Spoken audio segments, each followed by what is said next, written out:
Dobar dan želim svima i drago mi je da se vidimo na još jednoj epizodi na mom YouTube kanalu Nešto se sprema. Dobrodošli! Dragi moji, stiglo je proljeće. Moramo nešto da jedemo, baš onako prolječno. I zato danas vama predlažem da spremimo rusko tradicionalno jelo koje odlazi u vekove unazad u istoriju, ruske zeljene šči. Zašto baš zeljena šči? Zato što već se probila mlada kopriva. Uvijek imamo spanača. Ovo je jako popularna trava u Rusiji, kiseljak, šavelj na ruskom. To možemo da nabavimo sad u ruskim prodavnicama. Normalno luk, šargarepa, krompir, to je današnji već, i zeleniš po vašem izboru. I vidite kako je sve zeleno. Ukoliko je jelo jako popularno, a stvarno je osvježavajuće, stvarno je prolječno jelo, onda, sami razumete, postoji brdo varijante. Možda bude i postno, i mrsno, i sa ribom, i sa pečurkama, kako god želite, i sa žetaricama i tako dalje. Ja ću danas vama da pokažem ruski klasik. I ja ću to da napravim na mesnom bujonu. Kako ja pravim svoje kockice, više ne kupujem kupovne kockice, ja sam vama pokazivala u jednoj od prethodnih epizoda. Zato sad ću da rastopim sve to, da napravim bujon. I neka moja zaleđena kocka se topi dok mi pripremamo ostala sastojke.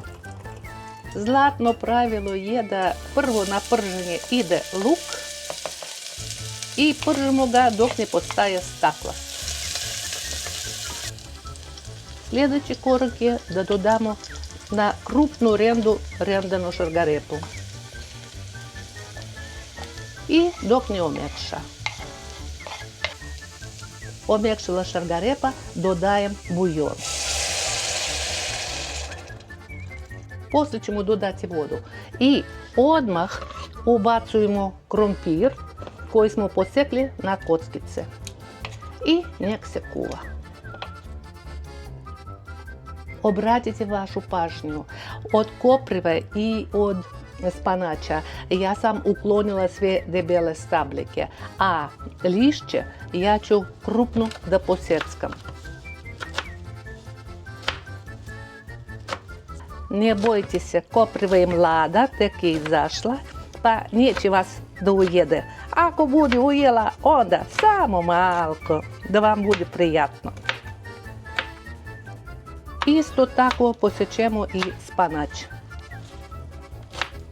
Dok se kuva osnova čorbe, mi ćemo da malo da obarimo naš spanač i koprivo. Sasvim malko vode i posjeckano lišće mi ćemo da stavimo samo na 1 minut, kao da lišće malko da uvene, ništa drugo ne treba. Ali svaku biljku obarit ćemo odvojeno. Sipat ćemo sasvim malko vode, sasvim malko, i stavit ćemo tamo naše lišće.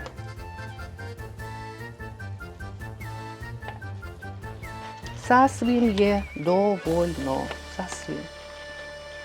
Ali trava ide tek na kraju, tako da sad ću to sve da spakujem u odvojenu činjenicu. I ovo vodica gdje smo malo ispasirali spanač, ona ima neku notu ukusa i neku notu mirisa, a boga mi je prijatno svima. Zato mi pripremamo trave odvojeno prvo, a drugo ubacujemo trave tek na kraju. Po istom postupku obradit ćemo i koprivu. Samo na trenutak u vrelu vodu i poslije će to da ide u čorbu. Provjerila sam, krompir se skuvao i sad će u čorbu da idu naše trave. Evo, ide kopriva, spanač, ali ipak da ostavimo u činjenici tu vodu što se odcedila od trava. Dodat ću još i kiseljaka, šćavelj, koji sam nabavila u ruskoj prodavnici u Beogradu. I vama toplo preporučujem ako hoćete da dobijete baš lijepu čorbu, proličnu, od divljih trava. Puno vitamina ima. Dodat ću još malo vode, suviše gusto.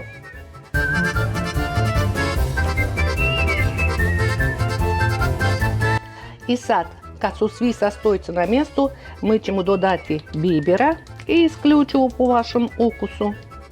I soli i isključivo po vašem ukusu. Naša čorba prolična zelene ruske šči je već gotova. Očekujem pitanje, a kako se služe? Tu isto postoji varijacija. Prva varijanta, mi da narendamo na krupnu rendu jaja i zeleniš posjeckamo i da ubacamo u čorbu. Druga varijanta je da vi naspite čorbu u tanjir i stavite polutku ili četvrtku jajeta i da pospite odozgo sa zelenišom. Birajte sami šta vam je po volji. Kod nas u kući mi više volimo da narendamo jaje na krupnu rendu i to da idu baš u čorbu, zajedno sa zelenišem.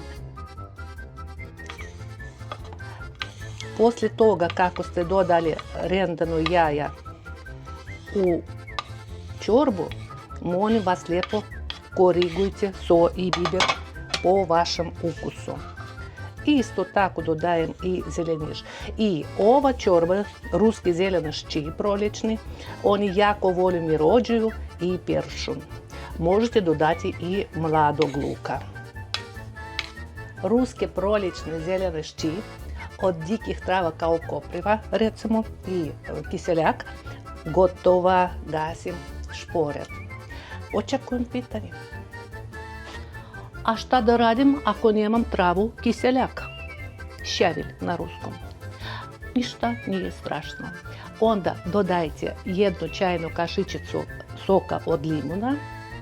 Počnite sa jednom, pa poslije korigujte po ukusu.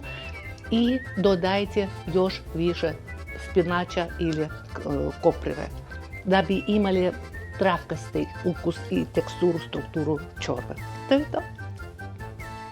Evo sad ću ja malo da probam. Vidite kako stvarno zeljena i stvarno ima travkastu strukturu, teksturu, predivno nešto. Evo sad ću da probam pa da vam kažem. Narode, meni se jako dopada. Nije što sam ja spremala, nije to što je ruska kuhinja gdje ja pripadam. Stvarno je lijepo i stvarno je prolično. I daje vam ne samo vitamine, makro i mikroelemente, o čemu pričaju dijetolozi, daje vam lijepo raspoloženje, taman za proljeće. Probajte tako nešto da spremite kod sebe, pa mi javite.